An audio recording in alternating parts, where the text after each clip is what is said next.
Welcome to our YouTube channel guys. और फिर से आपका अपने इस परिवार में स्वागत है गाइज। आज की वीडियो में बात करने वाले हैं यूपी SSC एनएम 5272 भर्ती क्लास को लेकर। जैसा आप सभी को पता है, जो अपना सेशन चल रहा है last 10 year all state previous year paper solution, इसके पहले 14 वीडियो हमने अपलोड कर दिया है। ठीक है, सभी की प्लेलिस्ट अलग से बन गई है। ANM previous year paper last 10 year previous paper solution के नाम से बना है। 14 वीडियो है, प्लेलिस्ट में आप देख लेना। हम इसके पहले जो करवा रहे थे आपको, क्या मिडवाइफरी पढ़वा रहे थे, मिडवाइफरी। तो मिडवाइफरी लगभग ख़त्म ही हो गया है, अब कुछ बचा नहीं है। हाँ, जो एक दो वीडियो बचे होंगे तो हम आपको करवा देंगे, वो भी किसी दिन, या तो आपको PDF भेज देंगे उसका, तो वो कंप्लीट हो जाएगा। मिडवाइफरी कंप्लीट हो चुका है। आज का जो वीडियो रहेगा 15 नंबर का वीडियो है, और इसमें अब जो आपका विषय स्टार्ट हो गया है हेल्थ प्रमोशन। तो हेल्थ प्रमोशन विषय से सभी प्रश्न पिछले 10 सालों में विभिन्न प्रकार की भर्ती परीक्षा में जो एनएम में पूछे गए हैं, जहाँ पे एनएम का पेपर होता है, एनएम की एलिजिबिलिटी मांगी जाती है, वहाँ पे जो प्रश्न आए हैं पिछले 10 साल के, लगभग 12, 13, 15 सालों का पेपर ये होगा। ये तो 10 साल लिखा ही गया है।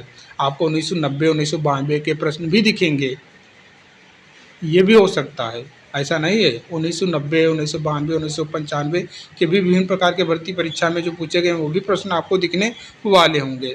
तो previous year all state paper solution हम कर रहे हैं। आज का जो रहेगा हेल्थ प्रमोशन विषय से लेटेस्ट पैटर्न पर आधारित। ऐसा मैं क्यों बोला, क्योंकि अभी 2024 तक जो पेपर हुए हैं उनका भी यहाँ पे आपको देखने को मिलने वाला है। तो सब कुछ है आपको। देखिए, ये सेशन कराने का एक ही मोटू है, आपको प्रश्न का प्रैक्टिस हो जाएगा, प्लस आपको आइडिया लग जाएगा कि कैसे आपके भर्ती परीक्षा में प्रश्न पूछे जाते हैं और कौन प्रश्न इंपॉर्टेंट है, किस पे ज़्यादा समय देना है। अब बात कर लें कि हेल्थ प्रमोशन से आपके सिलेबस में कुल मिलाकर पोषण के नाम से दिया गया है 3 से 4 टॉपिक हैं। 3 से 4 टॉपिक केवल पोषण से ही संबंधित है। 38 टॉपिक से 3 से 4 पोषण से ही संबंधित है, जो हेल्थ प्रमोशन में आता है।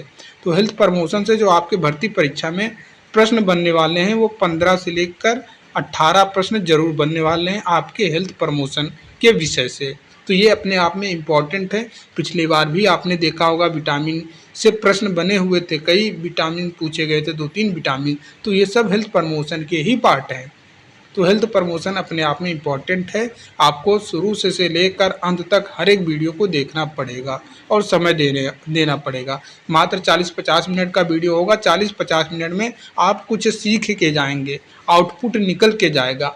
और ये सेशन ऐसा प्रश्न आपको मिलेगा, बार बार विभिन्न प्रकार के भर्ती परीक्षाओं में एक ही प्रश्न पूछा गया है, बार बार वही प्रश्न आप पढ़ेंगे, बार बार वही प्रश्न को सॉल्व करेंगे, तो वो सारे के सारे प्रश्न याद हो जाएंगे। अभी आप मैं गारंटी ले रहा हूँ, ये वीडियो आप देखेंगे या फिर इस वीडियो में जितने प्रश्न करवाए जा रहे हैं, आपको 110% पूरे प्रश्न याद हो जाएंगे। ठीक है, 40 मिनट के वीडियो में 40 प्रश्न आप याद करके जाएंगे, वो भी अपने आप में महत्वपूर्ण वाले प्रश्न रहेंगे।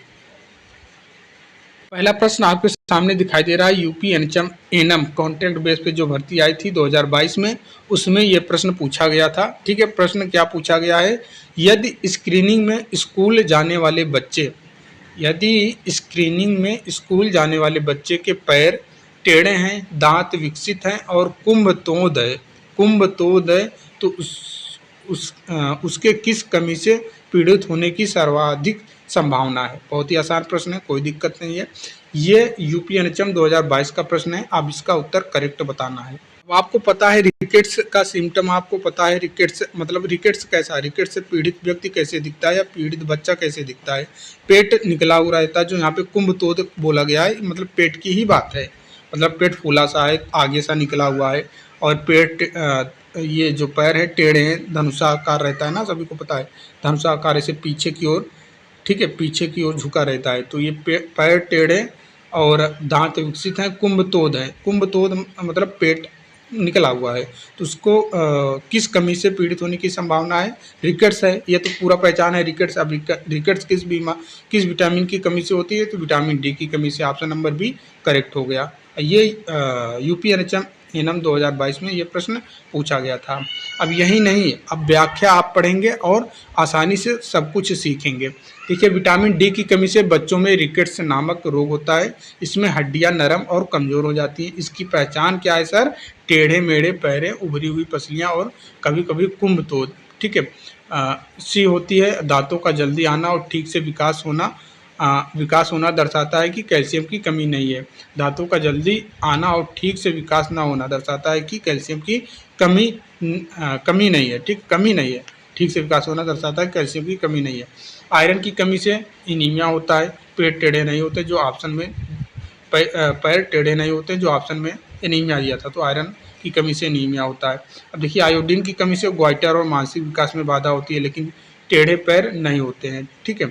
अब विटामिन ए की कमी से रात को दिखाई नहीं देता है। ठीक है, जिसको आप क्या बोलते हैं सर, क्या बोलते हैं? ठीक है, रात अंधता या फिर रतौंधी बोल सकते हैं। चलिए नेक्स्ट प्रश्न आपके सामने देखिए, ये भी यूपी एनएम 2022 में प्रश्न पूछा गया है। पूछा जा रहा है कि भारत में 13 से 15 वर्ष की आयु के किशोर लड़कों में आयरन के लिए अनुशंसित दैनिक आहार कितनी है? ठीक है, कितनी है? तो भैया आयरन 13 से 15 वर्ष के किशोर लड़कों में पूछा गया है, तो इसका राइट उत्तर हो जाएगा ऑप्शन नंबर डी, 41 mg प्रति डे। ठीक है, ऑप्शन नंबर डी करेक्ट है। व्याख्या में देखेंगे, किशोरावस्था में लड़कों की शारीरिक वृद्धि तेजी होती है, ध्यान देना है। किशोरावस्था में लड़कों की शारीरिक वृद्धि तेजी होती है, इसलिए आयरन की आवश्यकता भी अधिक होती है। राष्ट्रीय पोषण संस्था, अब देखिए आईएसएमआर के अनुसार बदलता रहता है डेटा। ठीक है, अभी लेटेस्ट आईएसएमआर आपसे नहीं पूछेगा तो 2022 का ही पूछेगा। ठीक है, 2019 2022 का ही, तो उसी डेटा के देखिए उतना ही रहता है, बस थोड़ा बहुत अंतर होता है एक दो का, वो ऑप्शन से आप निगलेक्ट कर देंगे। तो आईसीएमआर के अनुसार 13 से 15 वर्ष के लड़कों के लिए आयरन की अनुशंसित मात्रा 41 mg प्रतिदिन है। ठीक है, अब देखिए यह वृद्धि शारीरिक विकास, मांसपेशियों में वृद्धि और हेमोग्लोबिन के निर्माण के लिए आवश्यक है। यह वृद्धि शारीरिक विकास, मांसपेशियों में वृद्धि और हीमोग्लोबिन के निर्माण के लिए आवश्यक होती है। अन्य विकल्प कम मात्रा दर्शाते हैं जो इस आयु वर्ग के लिए पर्याप्त नहीं है। ठीक है, नेक्स्ट प्रश्न देखिए, यूपी एनएचएम एनएम 2022 का ही प्रश्न है। पूछा जा रहा है कि भारत में 2 से 3 वर्ष की आयु के प्री स्कूल बालिकाओं की, ध्यान देना है, बालिकाओं की पूछा गया है। बालिकाओं मतलब गर्ल्स के लिए बात है, लेडीज़ के लिए बात है। ठीक है, ऊर्जा आवश्यकता लगभग कितनी होती है? ऊर्जा आवश्यकता लगभग कितनी होती है 2 से 3 वर्ष की आयु की प्री स्कूल बालिकाओं के लिए? तो कितना होता है सर? इसका करेक्ट उत्तर आपको बताना है, 1200 kcal प्रति डे हो जाएगा। ऑप्शन नंबर 1 करेक्ट है। देखिए 2 से 3 वर्ष की आयु की लड़कियों की तीव्र विकास की अवस्था में होती हैं और इन्हें पर्याप्त ऊर्जा की आवश्यकता होती है। भारतीय पोषण संस्थान के अनुसार 1200 किलो कैलोरी प्रतिदिन की ऊर्जा आवश्यकता इस उम्र में मानी गई। अभी लेटेस्ट आप देखोगे तो आईएसएमआर का जो डाटा आया है लेटेस्ट 2022 का, वहाँ पे 1000 लिखा गया है। ठीक है, 1000 दिया गया है। तो प्रतिदिन की ऊर्जा आवश्यकता होती है इस उम्र में मानी गई है। यदि बच्चा अत्यधिक सक्रिय है तो ये आवश्यकता है कि वह 1400 किलो कैलोरी तक हो सकती है। ठीक है, अब देखिए आगे लिखा गया है कि 800 से लेकर 1000 किलो कैलोरी पर्याप्त नहीं है, कुपोषण का कारण बन सकता है। नेक्स्ट प्रश्न आपके सामने दिखाई दे रहा है कि यूपी एनएम 2022 में ही प्रश्न ये पूछा गया है। बोला जा रहा है कि निम्नलिखित में से कौन सा ओरल आयरन सप्लीमेंट नहीं है? कौन सा है पता लगाइए। निम्नलिखित में कौन सा ओरल आयरन सप्लीमेंट नहीं है? ठीक है, आपके पास ऑप्शन से देखिए, कुछ लोगों का कमेंट आता है कि सर आपके वीडियो में एआई की इंग्लिश वीडियो आती है, इंग्लिश में आवाज़ आता है, तो आप अपने वीडियो के सेटिंग में जाकर भाषा हिंदी ओरिजिनल चुन लेना। ठीक है, हिंदी ओरिजिनल में सेलेक्ट कर लेना, क्लियर आपको जो हमारी भाषा है वही भाषा सुनाई देगी। यूट्यूब का नया फीचर अभी अपडेट हुआ है तो ऑटोमेटिक एआई जनरेटेड डुअल भाषा हो जा रहा है। ठीक है, तो आप अपने सेटिंग में, आप अपने मोबाइल के यूट्यूब के सेटिंग का बटन दिखाई देता है, वहाँ पे जाके भाषा वाले में सेक्शन में जाना, वहाँ पे ओरिजिनल हिंदी भाषा सेलेक्ट कर लेना। ठीक है, तो इसका right Uttar option number A ferric gluconate. ठीक है, अब देखिए फेरिक ग्लूकोनेट क्या है? ये आमतौर पर इंजेक्शन के रूप में दिया जाता है। ठीक है, ध्यान देना है किसके रूप में दिया जाता है। फेरिक ग्लूकोनेट आमतौर पर इंजेक्शन के रूप में दिया जाता है। यह पेरेंटल आयरन प्रिपरेशन है। फेरस ग्लूकोनेट, फेरस सल्फेट और फेरस साइट्रेट सभी ओरल फॉर्म में उपयोग किए जाते हैं। ध्यान देना है क्या क्या बोला गया है। फेरस ग्लूकोनेट, फेरस सल्फेट और फेरस साइट्रेट सभी ओरल फॉर्म में उपयोग किए जाते हैं। फेरस यौगिकों को शरीर आसानी से अवशोषित करता है, जबकि फेरिक यौगिकों का अवशोषण कठिन होता है। फेरस और फेरिक में अंतर है। ठीक है, फेरस यौगिक जो रहते हैं इनको शरीर आसानी से अवशोषित करता है, वहीं पे फेरिक यौगिक जो रहते हैं इनका अवशोषण कठिन होता है। ठीक है, इसीलिए फेरिग्लूकोनेट को हम आईवी के माध्यम से इंजेक्ट करते हैं शरीर में, ठीक है, ना कि ओरल के माध्यम से। चलिए नेक्स्ट प्रश्न आपके सामने दिखाई दे रहा है यूपी एनएचएम एनम, और ये 2022 में आया हुआ है। पूछा जा रहा है कि शरीर के लिए प्रमुख पोषक तत्व कौन से हैं। शरीर के लिए प्रमुख पोषक तत्व कौन से हैं? तो सर प्रोटीन, कार्बोहाइड्रेट और वसा। सभी को पता है, आसान प्रश्न है, ऑप्शन नंबर सी करेक्ट है। अब देखिए शरीर के 3 प्रमुख मैक्रो, ध्यान देना है, मैक्रो न्यूट्रिएंट्स होते हैं, जैसे कि पहला कार्बोहाइड्रेट, आपको भर्ती परीक्षा में पूछ लिया जाएगा और ये मैं थियरी वाले में अच्छे से पढ़ा चुका हूँ। मैक्रो क्या होता है, माइक्रो क्या होता है, ध्यान देना। मैक्रो और माइक्रो, यहाँ पे ई नहीं है, मैक्रो सीधा है। अब माइक्रो मतलब सूक्ष्म होता है, ठीक है, यहीं पे माइक्रो लिख दिया जाता तो इसका मतलब सूक्ष्म है, लेकिन ये ई हटा के केवल मैक्रो कर दिया है। तो मैक्रो का मतलब ज़्यादा मात्रा में चाहिए होता है, ठीक है। तो 3 होते हैं मैक्रो न्यूट्रिएंट्स, कौन कौन? पहला कार्बोहाइड्रेट जो ऊर्जा का मुख्य स्रोत है, दूसरा प्रोटीन, इसका काम क्या है, ये कोशिकाओं का निर्माण करता है और टूटे फूटे टिश्यूज़ को मरम्मत भी करता है, नया टिश्यू निर्माण में भी सहायक होता है। इस चीज़ को आपको ध्यान रखना है कि प्रोटीन का काम क्या है। ऊर्जा का मतलब क्या है, इसका संचय विटामिन का अवशोषण कोशिका झिल्ली का हिस्सा है, ठीक है, और हमारे बॉडी को हिट भी देता है ऊर्जा। ये तीनों मिलकर शरीर के बुनियादी कार्यप्रणालियों को बनाए रखते हैं, जबकि कैल्शियम और खनिज, आप देखिए यहाँ पे कैल्शियम और खनिज, ध्यान देना है, कैल्शियम और खनिज, ठीक है, ये माइक्रो नहीं होंगे, ये माइक्रो न्यूट्रिएंट्स है, मतलब कम मात्रा में इनकी ज़रूरत होती है अपने बॉडी को, ठीक है, बहुत कम मात्रा में खनिज और कैल्शियम की ज़रूरत होती है। चलिए नेक्स्ट प्रश्न आप देखिए, यहाँ पे और लिखा गया माइक्रो न्यूट्रिएंट्स वे पोषक तत्व होते हैं जो होते हैं जिनकी शरीर में अधिक मात्रा आवश्यकता होती है, जैसे वसा, प्रोटीन, कार्बोहाइड्रेट, ठीक है। देखिए माइक्रोन्यूट्रिएंट के बारे में और हम देखेंगे। माइक्रोन्यूट्रिएंट्स ऐसे पोषक तत्व होते हैं जो शरीर को ऊर्जा प्रदान करते हैं और शरीर की वृद्धि, मरम्मत एवं समान कार्यों के लिए अधिक मात्रा में आवश्यक होते हैं। इन पोषक तत्वों में मुख्य रूप से शामिल है कार्बोहाइड्रेट जैसे कि चावल और गेहूं से मिलता है, प्रोटीन जैसे कि दाल और अंडा से मिलता है, और फैट जैसे कि तेल और घी से मिलता है। इन्हें मैक्रो कहा जाता है। मैक्रो, ये वर्ड आप ध्यान में रखना है, मैक्रो कहा जाता है क्योंकि शरीर को उनकी आवश्यकता ग्राम में होती है, जबकि माइक्रो न्यूट्रिएंट्स की आवश्यकता मिलीग्राम या माइक्रोग्राम में। मिलीग्राम या तो ऐसे भी आप याद कर लेते हैं, ठीक है, याद कर सकते हैं, मिलीग्राम में माइक्रो, ठीक है, या फिर माइक्रोग्राम में माइक्रो, इस तरीके से भी आप याद कर सकते हैं। नेक्स्ट प्रश्न आपके सामने दिखाई दे रहा है यूपी एनएचएम 2022 का प्रश्न है। पूछा जा रहा है कि केस की भंगुरता के लिए कार्यात्मक सूचांक है, ठीक है, functional index for capillary fragility. तो केस की भंगुरता के लिए कार्यात्मक सूचांक क्या है सर? इसका आपके पास ऑप्शन हैं, आपको बताना है इसका करेक्ट उत्तर। ये यूपी एनएचएम 2022 का प्रश्न है, इसका राइट उत्तर क्या हो जाएगा? देखिए भंगुरता, केस की भंगुरता, इंग्लिश में भी आप देख लेना, समझ नहीं आया तो इसका कहने का मतलब है कि जो मतलब घाव, एक प्रकार से आप समझ सकते हो घाव, ठीक है।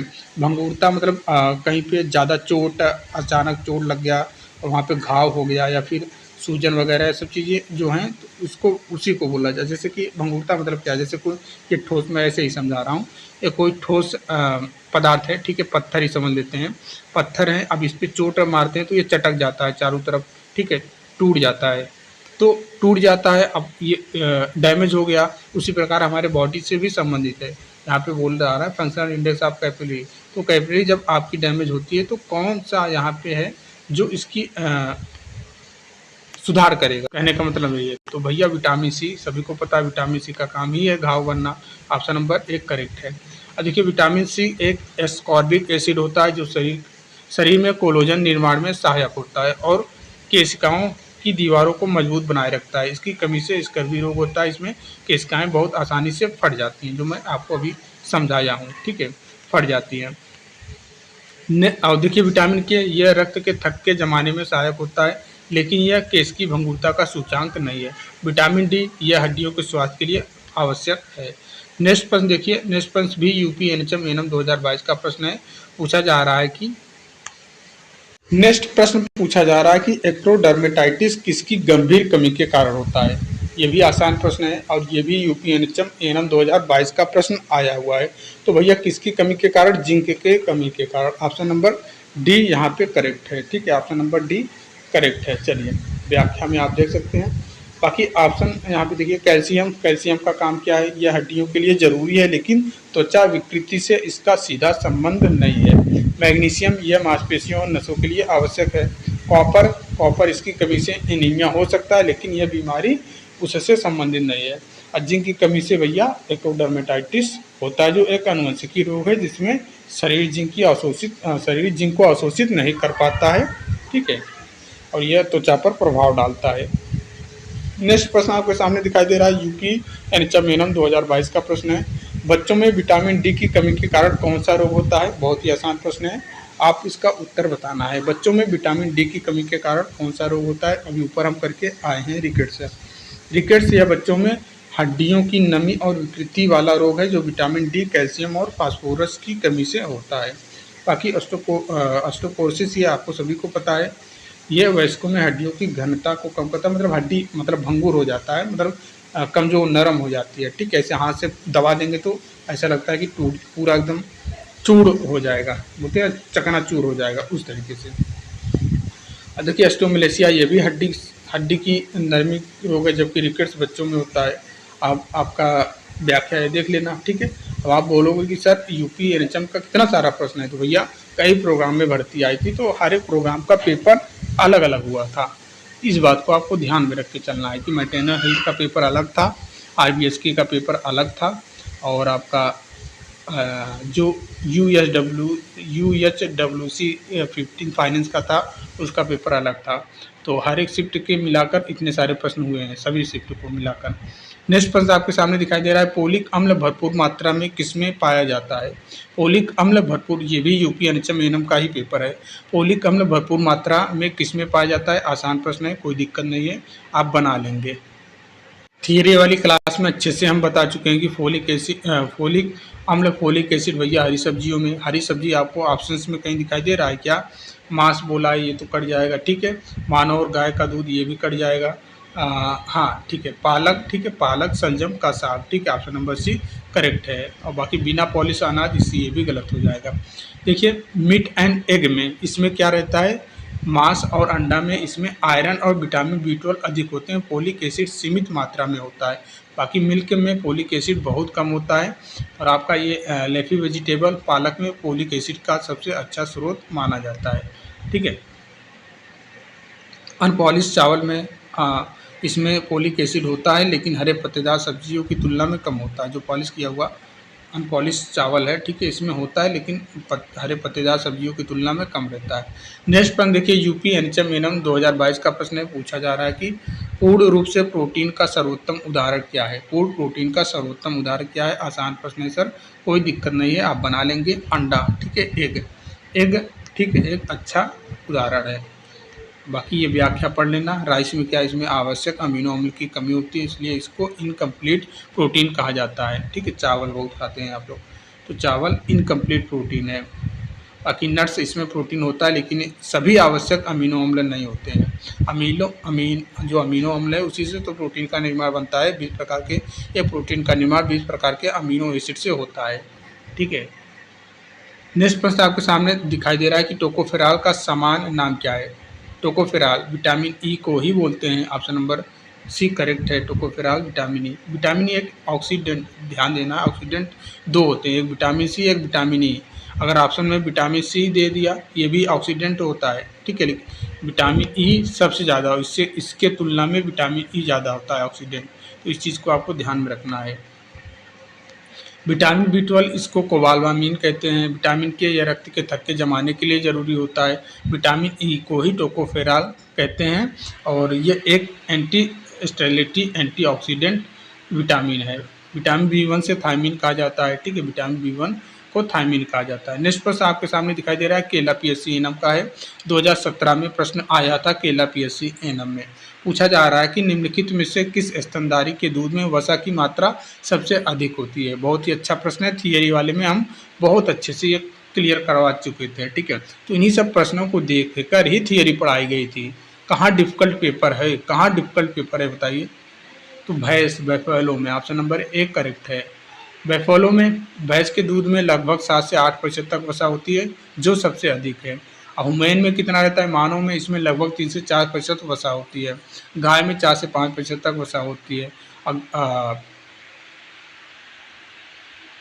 कि बकरी में गोट का मतलब बकरी में 4 से 5% तक, वहीं पे काऊ में 3 से 5% तक वसा होती है, लेकिन भैंस से कम है। ठीक है, चलिए नेक्स्ट प्रश्न देखिए। नेक्स्ट प्रश्न आपका ये RSMSSB में एनम कंट्रोल बेस पे भर्ती आई थी 2024 में। ठीक है, उसमें पूछा जा रहा है कि बच्चों में प्रोटीन की कमी के कारण होने वाला रोग क्या कहलाता है। प्रोटीन की कमी से, ध्यान देना है, प्रोटीन की कमी से marasmus, option number B correct है। वेरी वन नहीं होगा, पिलाग्रा नहीं होगा, ठीक है, रिकेट्स नहीं होगा, प्रोटीन की कमी से मरासमस होता है। मरासमस बच्चों में प्रोटीन, ऊर्जा, कुपोषण, पीएम का एक गंभीर रूप है। इसमें बच्चा प्रोटीन और कैलोरी दोनों की कमी से ग्रसित होता है। इसका असर शरीर के संपूर्ण विकास पर पड़ता है। लक्षणों में झुकी हुई आंखें, हड्डियां दिखना, सूखापन, विकास, देखिए पिलाग्रा और मरासमस में अंतर है, आदि शामिल होता है।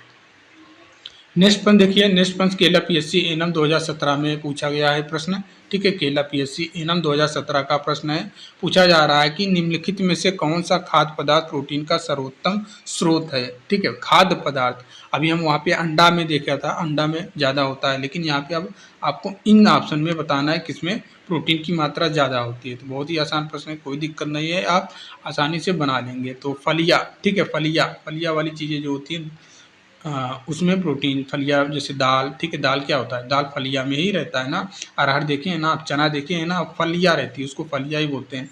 अरहर आप देखना, चना देखना, ठीक है, ऐसे पैक रहता है, उसी में चना का दाना रहता है, तो ये क्या पूरा जो रहता है इसी को तो दलिया बोलते हैं। अरहर कभी देखे हैं, अरहर में क्या रहता है, ठीक है, अरहर, ठीक है, अरहर का फलिया कैसे रहता है, ठीक है, फल, इसको फलिया बोलते हैं। अरहर ऐसे ही रहता है शेप में, ठीक है, ऐसे ऐसे ऐसे ऐसे उसमें रहता है, तो ये छोटे छोटे रहते हैं, उसी में दाल रहती है, ठीक है, उसी को फलिया बोलते हैं। इस चीज़ को आपको ध्यान रखना है। फलिया जैसे कि मूंग, ठीक है, मूंग भी आप देखे होंगे, मूंग भी बंद रहता है, ऐसे लंबा रहता है, और उसी में ऐसे ऐसे, ठीक है, किनारे किनारे मूंग रहता है, ठीक है, ऐसे मूंग अभी अब जब कभी देखना गाँवों में, ठीक है। चना मैंने बता दिया, राजमा मैंने बता दिया, मसूर, पादप आदि प्रोटीन के सर्वोत्तम स्रोत हैं। इनमें फाइबर, फलिया मैं आप समझा रहा हूँ कि फलिया मतलब कैसे, ये दालें रहती हैं, फलिया जिसमें दालें रहती हैं, फलिया के नाम से उसको, जो फलिया आ गया और समझ जाना कि दाल की बात हो रही है। ठीक है, फलिया जैसे कि मूंग, चना, राजमा, मसूर आदि पादप आधारित प्रोटीन के सर्वोत्तम स्रोत हैं। इनमें फाइबर, मैग्नीशियम, आयरन और पोटेशियम भरपूर मात्रा में होता है। ध्यान देना है क्या क्या रहता है, फाइबर, मैग्नीशियम, आयरन और पोटेशियम भरपूर मात्रा में होता है। ये हृदय रोग और फैटी लीवर की समस्याओं को भी कम करते हैं। नेक्स्ट प्रश्न देखिए, केला पीएससी एनम 2017 में आया हुआ है प्रश्न। पूछा जा रहा है कि 1 ग्राम वसा टूटने पर कितने कैलोरी ऊर्जा देती है। आसान प्रश्न है, 9, ठीक है, ऑप्शन नंबर 1 करेक्ट है। वसा शरीर में ऊर्जा का सबसे सघन स्रोत है। जब 1 ग्राम वसा टूटती है तो यह लगभग 9 किलो कैलोरी ऊर्जा उत्पन्न करती है, जबकि प्रोटीन और कार्बोहाइड्रेट केवल 4 कैलोरी प्रति ग्राम ऊर्जा देते हैं। इस चीज़ को आपको ध्यान में रखना है। नेक्स्ट प्रश्न आपके सामने दिखाई दे रहा है। यह प्रश्न पूछा है केला पीएससी एनम 2017 में। पूछा जा रहा है कि विटामिन ए का प्रचुर स्रोत कौन सा है। अच्छा प्रश्न है, आसान प्रश्न है, केला पीएससी एनम 2017 में बना हुआ है। तो कार्ड लीवर तेल, ऑप्शन नंबर डी करेक्ट है। कॉड लीवर तेल, विटामिन ए वसा में घुलनशील है, ध्यान देना है। वसा में घुलनशील आपको हम ट्रिक बताएं, कीड़ा, वसा में कीड़ा, ठीक है, वसा में गिरा क्या, कीड़ा, ऐसे याद करना, ठीक है, वसा में गिरा कीड़ा, ठीक है, वसा में कीड़ा, ऐसे याद करना बस, वसा में कीड़ा। विटामिन के, ई, डी, ए, ये सब क्या है, ये वसा में घुलनशील हैं, ठीक है। बाकी जल में घुलनशील केवल 2 ही होते हैं, बी और सी, ठीक है। तो नेक्स्ट प्रश्न आपके सामने दिखाई दे रहा है, केला पीएससी एनम 2017 का प्रश्न है, ठीक है, केला पीएससी एनम 2017 में यह प्रश्न पूछा गया है, ठीक है। प्रश्न का कहना क्या है, ठीक है, ध्यान देना है, प्रश्न का कहना क्या है, मोटापे को किस बॉडी मास इंडेक्स के आधार पर परिभाषित किया जाता है, ठीक है। बहुत अच्छा प्रश्न है, ठीक है। तो भैया 30 से अधिक, अगर 30 से अधिक है BMI, ठीक है, 30 से अधिक है तो मोटापा के श्रेणी में आता है, ठीक है, वह व्यक्ति। इस चीज़ को आपको ध्यान रखना है। जब किसी व्यक्ति का BMI 30 से या फिर उससे अधिक होता है तो उसे मोटापा कहा जाता है। BMI की गणना का सूत्र क्या है, वजन लिखना होता है, ठीक है, वजन लिखना होता है। बच्चे का ध्यान में रखना है वजन केजी में, ठीक है, वजन केजी में बटे में आपको लिखना होता है ऊंचाई मीटर में, ठीक है, और इसका स्क्वायर करना होता है, ऊंचाई मीटर में और इसका स्क्वायर करना होता है, ठीक है। अब देखिए यहाँ पे बताया गया कि भैया अगर 25 से लेकर 29.9 तक है तो ये अधिक वजन ओवरवेट में आता है, वहीं पे 30 प्लस है तो ये मोटापा की श्रेणी में आ जाएगा। चलिए नेक्स्ट प्रश्न देखिए, ये भी RSM SSB annum contact base में प्रश्न 2024 में आया हुआ था। पूछा जा रहा है कि अच्छे स्वास्थ्य को बनाए रखने के लिए निम्नलिखित में से क्या सबसे महत्वपूर्ण हस्तक्षेप है। अच्छे स्वास्थ्य को बनाए रखने के लिए निम्नलिखित में क्या सबसे महत्वपूर्ण हस्तक्षेप है। ऑप्शन ए योगा, टीकाकरण और भीड़भाड़ से बचाव, ठीक है, संतुलित आहार, व्यक्तिगत स्वच्छता और भीड़ से बचाव, योगा, संतुलित आहार, व्यक्तिगत स्वच्छता और टीकाकरण। तो अब पढ़िए और बताइए। टीकाकरण, योगा और ऊर्जायुक्त खाद्य पदार्थों का सेवन। इसका राइट उत्तर हो जाएगा ऑप्शन नंबर सी योगा, ठीक है, योगा करना होता है, संतुलित आहार का सेवन करना होता है और पर्सनल हाइजीन व्यक्तिगत स्वच्छता बनाए रखना होता है और टीकाकरण होना लगता है। ऑप्शन नंबर सी करेक्ट है। अच्छे स्वास्थ्य को बनाए रखने के लिए व्यक्ति को निम्नलिखित बातों को ध्यान में रखना चाहिए, जैसा योगा मानसिक और शारीरिक स्वास्थ्य के लिए लाभ होता है और संतुलित आहार सभी पोषक तत्वों को संतुलित मात्रा चाहिए, ठीक है, व्यक्तिगत स्वच्छता इन्फेक्शन से सुरक्षा करता है किसी भी प्रकार का, टीकाकरण का मतलब रोगों से बचाव करता है। नेक्स्ट प्रश्न आपके सामने दिखाई दे रहा है, केला PSC एनम में ही 2022 में ये प्रश्न आया हुआ था। पूछा जा रहा है कि निम्नलिखित में से कौन सा कथन चावल के संबंध में गलत है।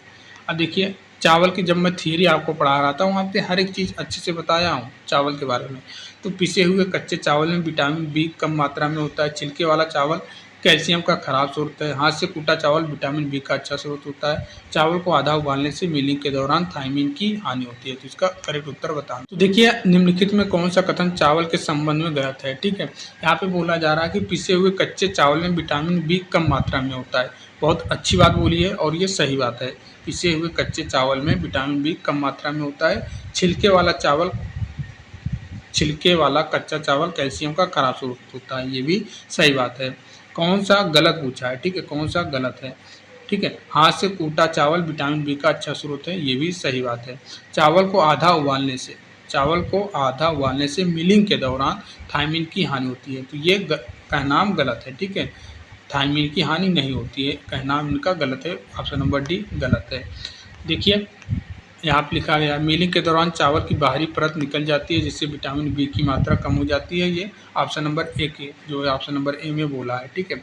ऑप्शन नंबर बी में बोला गया है कि छिलके चावल कैल्शियम बहुत कम पाया जाता है, ये भी सही है। और तीसरा वाला ऑप्शन बोला जा रहा है कि हाथ से कूटे चावल में विटामिन बी की मात्रा बनी रहती है, ये भी सही बात है, ठीक है। और डी वाला गलत है, ठीक है, डी वाला गलत है वो मैं बता ही चुका हूँ। देखिए नेक्स्ट प्रश्न आपके सामने दिखाई दे रहा है, केला PSC एनम 2022 का प्रश्न है। पूछा जा रहा है कि सूखे हुए और बूढ़े आदमी जैसा दिखने वाला लक्षण किसमें होता है। सूखे हुए और बूढ़े आदमी जैसा दिखने का लक्षण किसमें होता है, किस प्रकार के बीमारी में होता है। इसका राइट उत्तर हो जाएगा ऑप्शन नंबर ए मरासमस में। ऑप्शन नंबर ए करेक्ट है, मरासमस में। मरासमस में वसा और मांसपेशियों की अत्यधिक कमी हो जाती है जिससे बच्चा बूढ़े जैसा लगता है।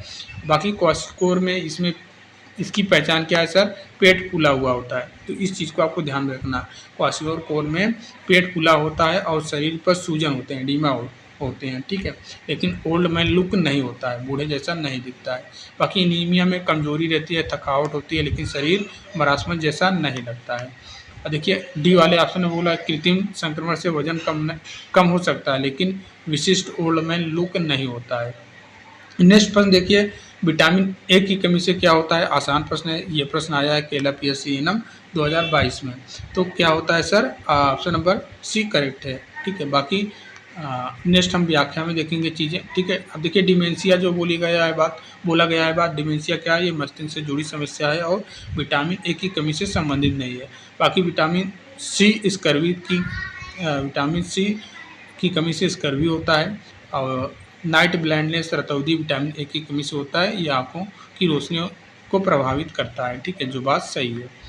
बाकी एनीमिया अक्सर आयरन या फिर फोलिक एसिड की कमी से होता है। नेक्स्ट प्रश्न आपके सामने दिखाई दे रहा है, केला PSC एनम 2022 का प्रश्न है। पूछा जा रहा है कि कुपोषण की जांच के लिए कौन से तरीके हैं, ठीक है, कौन से तरीके हैं। तो भैया ऊंचाई और वजन है, ठीक है, मध्य बांह की परिधि है, नैदानिक और प्रयोगशाला परीक्षण है, उपरोक्त सभी। ऑप्शन नंबर डी करेक्ट है, ऑप्शन नंबर डी करेक्ट है, ठीक है। ये व्याख्या आप देख लेना। नेक्स्ट प्रश्न आपके सामने दिखाई दे रहा है, केला पीएससी एनएम का ही प्रश्न है। पूछा जा रहा है कि विटामिन ए की कमी के कारण निम्न से क्या होता है? जीरोथैल्मिया होता है, ऑप्शन नंबर ए करेक्ट है, ठीक है। जीरोथैल्मिया विटामिन ए की कमी से होता है, जिससे आंखों की सतह सूखने लगती है और अंधापन हो सकता है, ठीक है। इस चीज़ को आपको ध्यान में रखना है। चलिए नेक्स्ट प्रश्न आपके सामने दिखाई दे रहा है, केला पीएससी एनएम 2022 का प्रश्न है। जिस बच्चों का वजन उम्र के हिसाब से थर्ड परसेंटाइल से नीचे नीचे हो वह क्या कहलाता है? वह क्या कहलाता है, ठीक है। वो क्या कहलाएगा सर? कम वजन वाला कहलाएगा, ठीक है। ऑप्शन नंबर डी करेक्ट है, केला पीएससी एनएम 2022 में ये प्रश्न आया हुआ है। डब्ल्यूएचओ के ग्रोथ चार्ट के अनुसार यदि बच्चा के उम्र के अनुसार थर्ड परसेंटाइल से नीचे है तो वो अंडरवेट के श्रेणी में आता है। हेल्दी बच्चों का वजन 15 से लेकर 85 परसेंटाइल के बीच होता है। इस चीज़ को आपको ध्यान में रखना है। जो हेल्दी रहता है वो 15 से 28 परसेंटाइल के बीच में रहता है, वहीं पे ओवरवेट वाला 85 से ऊपर रहता है। थर्ड परसेंटाइल से नीचे सामान्य नहीं माना जाता है। इस चीज़ को आपको ध्यान में रखना है। अब देखिए डी वाले ऑप्शन में जो बोला गया था, इस सीमा से नीचे वाले बच्चों को कुपोषित या कम वजन वाला कहा जाता है, ठीक है, थर्ड परसेंटाइल से नीचे। नेक्स्ट प्रश्न आपके सामने दिखाई दे रहा है, 1 ग्राम वसा, ठीक है, रिपीटेड प्रश्न है, ठीक है, रिपीटेड प्रश्न है ये, ठीक है, रिपीटेड प्रश्न है और किस भर्ती परीक्षा में पूछा गया है? ये पूछा गया है 2018 में। ऊपर हमने अभी यही प्रश्न देखा था किसी भर्ती परीक्षा में 2017 के केला पीएससी एनएम में देखा था। अब यहीं पे 2018 female health worker Himachal Pradesh में पूछा गया था। जैसे अपने यहाँ यूपी ट्रिपल एससी होता है, वैसे हिमाचल में ईएसपी डबल एससी होता है, फीमेल हेल्थ वर्कर, ठीक है।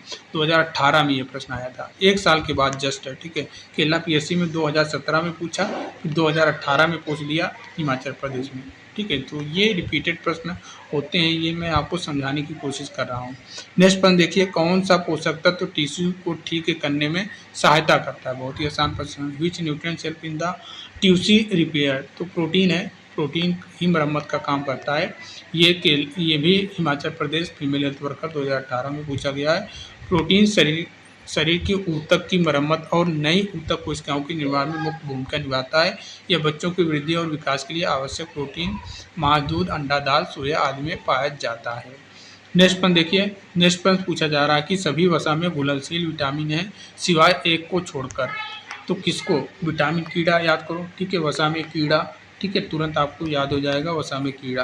के कहाँ पे है, ठीक है, तो ये तो है, ठीक है, और ए कहाँ पे है? बी वाले में। डी कहाँ पे है? सी वाले में है, लेकिन बी सी नहीं है। तो बी सी किस में है? जल में घुलनशील है, तो वही पूछा है। इसका राइट उत्तर ऑप्शन नंबर डी हो जाएगा। ये देखिए हिमाचल प्रदेश में फीमेल हेल्थ वर्कर 2018 में ये प्रश्न आया हुआ है। विटामिन ए, डी, ई के वसा में घुलनशील होते हैं, जबकि विटामिन बी और सी जल में घुलनशील होते हैं। शरीर में अधिक वसा में घुलनशील विटामिन जमा हो सकते हैं, जबकि जल में घुलनशील विटामिन मूत्र के साथ निकल जाते हैं। बॉडी में इनकी मात्रा ज़्यादा हो सकती है, बाकी हमारी बी और सी की मात्रा ज़्यादा नहीं हो सकती है। क्यों? क्योंकि सर ये पेशाब के माध्यम से निकल जाते हैं बाहर, लेकिन यहाँ पे के, ई, डी, ए नहीं निकल पाते हैं। क्यों? क्योंकि ये वसा में घुलनशील होते हैं, जल में घुलनशील नहीं होते हैं, ठीक है। नेक्स्ट प्रश्न आपके सामने दिखाई दे रहा है, एनीमिया किसकी कमी के कारण होता है? तो एनीमिया किसकी कमी के कारण होता है? बहुत ही आसान प्रश्न है, ठीक है, आयरन और विटामिन B12। ए और बी दोनों सही है, ऑप्शन नंबर सी आपका करेक्ट हो जाएगा। एनीमिया मुख्यतः आयरन और विटामिन B12 की कमी से होता है। आयरन की कमी से एचबी नहीं बनता है, विटामिन B12 की कमी से मेगाब्लास्टिक एनीमिया होता है। दोनों की कमी से शरीर में ऑक्सीजन की आपूर्ति कम हो जाती है, जिससे क्या होता है? थकान, चक्कर और कमजोरी होता है, ठीक है। चलिए नेक्स्ट प्रश्न की ओर चलेंगे हम। नेक्स्ट प्रश्न, रिकेट से पीड़ित एक बच्चे को कौन सा खनिज लेना चाहिए? तो कौन सा खनिज लेना चाहिए सर? कैल्शियम लेना चाहिए। ये भी हिमाचल प्रदेश 2018 में आया हुआ है प्रश्न, ठीक है, फीमेल हेल्थ वर्कर में। तो बहुत ही आसान प्रश्न है। रिकेट्स एक अस्थि विकार है जो मुख्यतः कैल्शियम और विटामिन डी की कमी के कारण होता है। यह रोग हड्डियों को कमज़ोर बना देता है, जिससे वे मुड़ सकती हैं। कैल्शियम से भरपूर आहार जैसे दूध हुआ, पनीर हुआ, हरी सब्जियां हुआ, इसमें कैल्शियम ज़्यादा रहता है, तो इनका अधिक सेवन करने से धूप से प्राप्त विटामिन डी की रोकथाम में मदद करते हैं। नेक्स्ट पर देखिए, विटामिन ई क्या है? मैंने आपको बता दिया है। अच्छा, पूछा जा रहा है कि ये हिंदी वाला छोड़ दीजिए, ठीक है। पूछा जा रहा है कि which one of the following is an antioxidant. Antioxidant vitamin E है, ऑप्शन नंबर बी करेक्ट है। ये हिमाचल प्रदेश 2018 के फीमेल हेल्थ वर्कर में आया हुआ है प्रश्न। विटामिन ई एक प्रमुख ऑक्सीडेशन है, ठीक है। विटामिन है, इसका रासायनिक नाम टोकोफेरॉल है। यह कोशिकाओं को फ्री रेडिकल्स से होने वाली हानि से बचाता है। यह विशेष रूप से हरे पत्तेदार सब्जियों और वनस्पति तेलों में पाया जाता है। नेक्स्ट पॉइंट देखिए, वसा का प्राणीगत स्रोत, एनिमल सोर्स ऑफ फैट, मतलब जो फैट एनिमल से पाया जाता है उसका नाम क्या है? उसका नाम है सर पनीर, ठीक है। पनीर, ठीक है। पनीर कहाँ है? पनीर, ठीक है, ऑप्शन नंबर है। ये पनीर किससे पाया जाता है? भैंस से, ठीक है, भैंस के दूध से, ठीक है। तो हुआ ना एनिमल सोर्स ऑफ फैट, तो इसीलिए बोलते हैं एनिमल।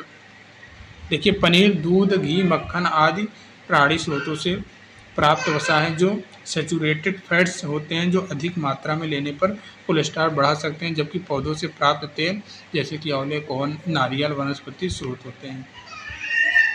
नेक्स्ट प्रश्न पूछा जा रहा है कि अब देखिए यह प्रश्न आया है बीएमसी फीमेल हेल्थ वर्कर, ठीक है। बीएमसी फीमेल हेल्थ वर्कर 2023 में पूछा जा रहा है कि फ्लैग चिन्ह किस रोग का लक्षण है? आसान प्रश्न है। फ्लैग चिन्ह क्वाशियोकर का फ्लैग चिन्ह मतलब समझ ही रहे हैं ना। फ्लैग चिन्ह क्वाशियोकर कैसे सर? आइए व्याख्या में समझते हैं। क्वाशियोकर एक प्रकार का प्रोटीन ऊर्जा कुपोषण है जो मुख्यतः 1 से 3 वर्ष की आयु के बच्चों में देखा जाता है। इसके प्रमुख लक्षणों में शरीर में सूजन, पतले बाल जिनमें रंग की परतदार धारियाँ होती हैं, जिसे ही फ्लैग साइन कहा जाता है। ध्यान देना है, पतले बाल जिनमें रंग की परतदार धारियाँ होती हैं, जिसे ही फ्लैग चिन्ह कहा जाता है। त्वचा पर दरारें और सुस्त व्यवहार शामिल होता है। बाकी रिकेट्स के बारे में पता ही है, टीबी के बारे में पता ही है आपको। नेक्स्ट पर देखिए, विटामिन ए की कुल कितनी खुराकें 5 वर्ष की आयु तक दी जाती है? ये भी बीएमसी फीमेल हेल्थ वर्कर 2023 में पूछा गया था। विटामिन ए की कुल कितनी खुराकें 5 वर्ष की आयु तक दी जाती हैं? ऑप्शन नंबर सी करेक्ट है, 9 खुराकें। देखिए 8 खुराक ये गलत है, क्योंकि भारत में 5 वर्ष की आयु की तक 9 खुराकें दी जाती है। 7 खुराक यह भी अधूरी संख्या है। 9 खुराक सही उत्तर है। भारत में बच्चों को 9 खुराक दी जाती है। पहली खुराक आप देख सकते हैं इतना, दूसरी खुराक इतना देख सकते हैं, 6 महीने के अंतराल पर 5 वर्ष की आयु तक, ठीक है। पहली खुराक 9 महीने पे देंगे, ठीक है। पहली खुराक 1 लाख तक 9 महीने पे देंगे, ठीक है। उसके बाद दूसरी खुराक हम 6 महीने के अंतराल पर 5 वर्ष फिर 5 वर्ष तक 6 महीने के गैप देके ऐसे देते जाएंगे, कुल 9 खुराक, ठीक है। चलिए नेक्स्ट प्रश्न आपके सामने दिखाई दे रहा है। बीएमसी फीमेल हेल्थ वर्कर 2023 में पूछा गया है कि रिकेट्स में छाती का आगे आना क्या कहलाता है? तो क्या कहलाता है सर? पीजन छाती, ठीक है। ऑप्शन नंबर सी करेक्ट है, पीजन छाती। रिकेट्स में जो छाती आगे आ जाती है वो क्या कहलाता है? पीजन छाती कहलाता है, ठीक है। व्याख्या आप पढ़ लेना। नेक्स्ट प्रश्न देखिए, xerophthalmia is a deficiency due to which vitamin, ठीक है। ये प्रश्न अभी ऊपर हम करके आए हैं, ठीक है। अब यहीं पर डी ट्रिपल बी एएनएम में ये प्रश्न रिपीटेड हुआ कि नहीं हुआ? बहुत सारे प्रश्न हैं, भर्ती परीक्षाओं में रिपीटेड होते हैं। जीरोथैलेमिया किस विटामिन से होता है? तो ऑप्शन नंबर इसका करेक्ट है ए, बी, विटामिन ए, ठीक है। विटामिन के को पता ही है, विटामिन ई पता ही है आपको। देखिए नेक्स्ट प्रश्न छत्तीसगढ़ एनम 2017 में आया हुआ है। पूछा जा रहा है कि इनमें से कौन सा एक सूक्ष्म पोषक तत्व नहीं है? सूक्ष्म मतलब माइक्रो सूक्ष्म पोषक तत्व नहीं है। अब हम आपको बताए थे क्या सूक्ष्म पोषक तत्व क्या क्या बताए थे सर? आप प्रश्न को यहाँ पे सुधार कर लेना, ठीक है। सूक्ष्म लिखा है ना, सूक्ष्म है, इसको बोलना चाहिए कि कौन सा सूक्ष्म पोषक तत्व मतलब माइक्रो, ठीक है। MICRO माइक्रो, ठीक है। माइक्रो इसको लिखना चाहिए यहाँ पे, सूक्ष्म है, ठीक है। नहीं को ऐसे काट देना चाहिए। माइक्रो एक ही है, विटामिन है, बाकी ये सब मैक्रो है। कार्बोहाइड्रेट मैक्रो है, प्रोटीन मैक्रो है, चर्बी मैक्रो है, ठीक है। तो थोड़ी सी यहाँ पे मिस्टेक हुई है। कार्बोहाइड्रेट एक माइक्रो न्यूट्रिएंट है, यह ऊर्जा का मुख्य स्रोत होता है। विटामिन यह सूक्ष्म पोषक तत्व है। देखिए यहाँ पे व्याख्या में आपको बता दिया गया है, यहाँ लिख भी दिया गया। यहाँ प्रश्न और उत्तर में टाइपिंग गड़बड़ी है, सही उत्तर होना चाहिए ये, क्योंकि माइक्रो न्यूट्रिएंट्स है। अपने जो उत्तर बताया वो गलत है, मार्किंग है, कृपया सुधार दें, ठीक है। ये सुधारना है आपको।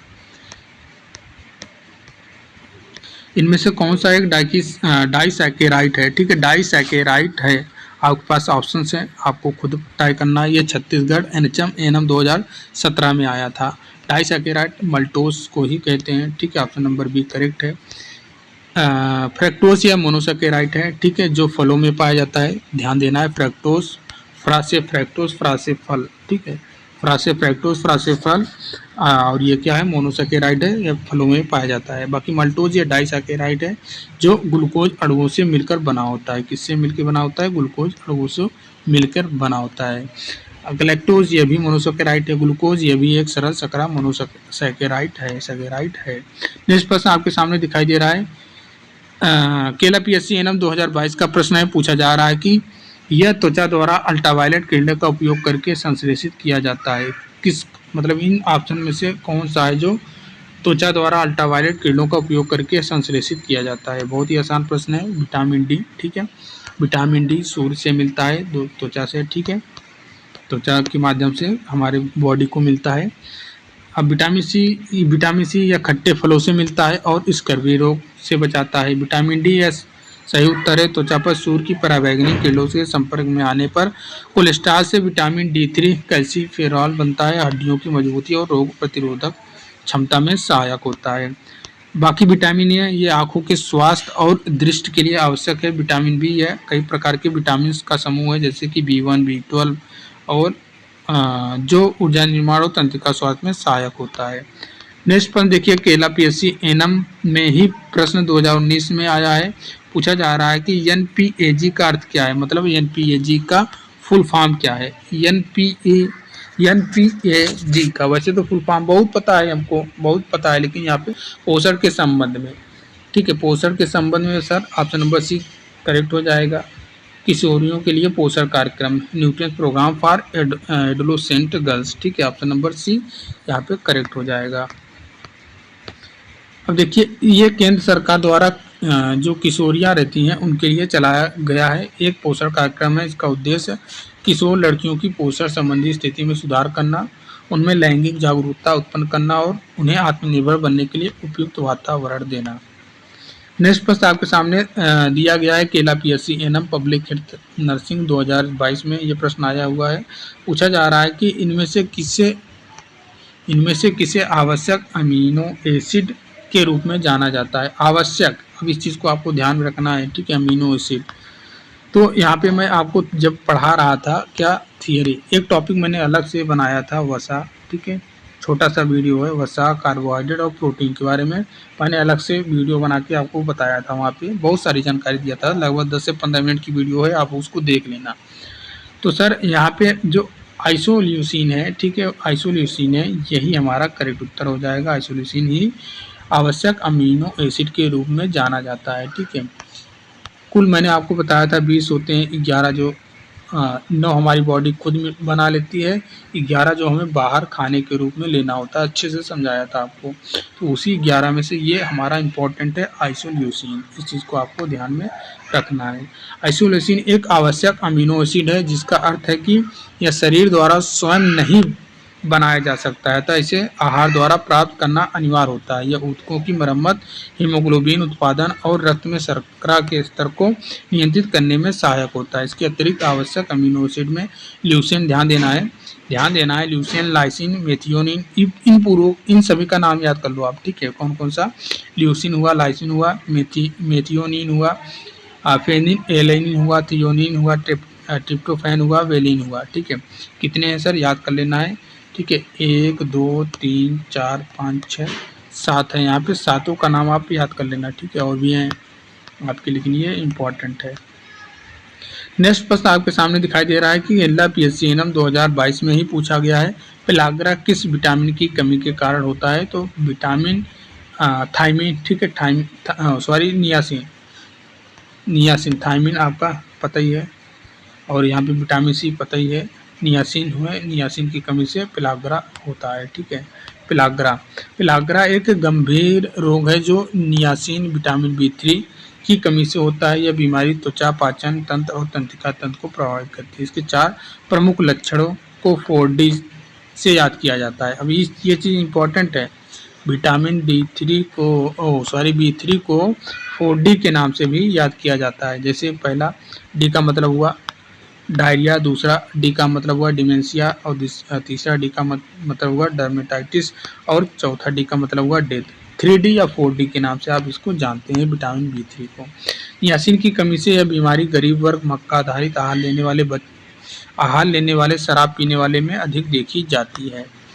ठीक है, नेक्स्ट प्रश्न की ओर चलेंगे। केला PSC एनम 2019 का प्रश्न है। पूछा जा रहा है कि विटामिन डी का सबसे सस्ता स्रोत कौन सा है। विटामिन डी का सबसे सस्ता स्रोत, फ्री की चीज़ें की वैल्यू नहीं रहती है। फ्री में क्या मिलता है? आहार मिलता है क्या आज के ज़माने में? नहीं। मछली मिलती है क्या? नहीं। अंडा? नहीं। अंडा के लिए भी तो आप 8 से 10 रुपये का अंडा मिलता है, एक अंडा, वो भी फार्म वाले। ठीक है, देसी अंडा आप नहीं पाएंगे। तो यहाँ पे फ्री में हमको अभी क्या मिल सकता है? सनलाइट। तो सनलाइट है जो फ्री में मिलता है, विटामिन डी का सबसे अच्छा स्रोत है। विटामिन डी का सबसे सस्ता स्रोत, प्राकृतिक स्रोत सूर्य की किरणें हैं। जब त्वचा सूर्य के अल्ट्रावायलेट बी किरणों के संपर्क में आती है तो शरीर स्वयं विटामिन डी का निर्माण करता है। विटामिन डी की कमी से रिकेट्स और एडल्ट में ऑस्टियोमलेशिया हो सकता है, जिससे हड्डियां कमजोर हो सकती हैं। नेक्स्ट प्रश्न देखिए। केला PSC annum public health nursing 2019 में आया है कि घातक एनीमिया किसकी कमी के कारण होता है? सर, विटामिन B12 की कमी से। ऑप्शन नंबर डी करेक्ट है। चलिए नेक्स्ट प्रश्न की ओर चलेंगे। केला PSC एनम 2019 का प्रश्न है। आमतौर पर 1 से 3 वर्ष की आयु के बच्चों में पोषण संबंधित अंधेपन का प्रमुख कारण क्या है? तो सर क्या है इसका प्रमुख कारण? केरेटोमलेशिया। ऑप्शन नंबर बी करेक्ट है। केरेटोमलेशिया ही अंधेपन का कारण है 1 से 3 वर्ष के बच्चों में। अब केरेटोमलेशिया ये विटामिन ए की कमी से होने वाला एक नेत्र रोग है, जिसमें आँख की कॉर्निया पारदर्शी भाग नरम होकर नष्ट होने लगती है।